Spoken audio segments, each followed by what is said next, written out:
Good morning, Frank. Good morning, Dr. Setson. You are now 1 week since we did septoplasty, endoscopic sinus surgery, turbinate surgery, and repair of nasal valves. How are you doing? Unbelievable. 1,000% improvement. Really? I'm excited for what's coming. It's only been a week. I feel great. What were you feeling before surgery?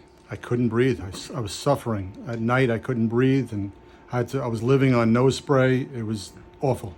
You had a deviated septum, you had nasal valve collapse. 1 week after surgery now, I took the splints out. You're breathing much better? I've never felt this before. This is a new feeling. I've never breathed this great in my life. Okay, I'm just going to show how your septum was so deviated over here. We can see how it goes over.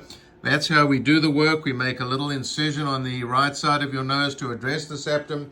Frank, overall quality of life improved? 1,000,000 times. Frank, thank you. Should have done it years ago.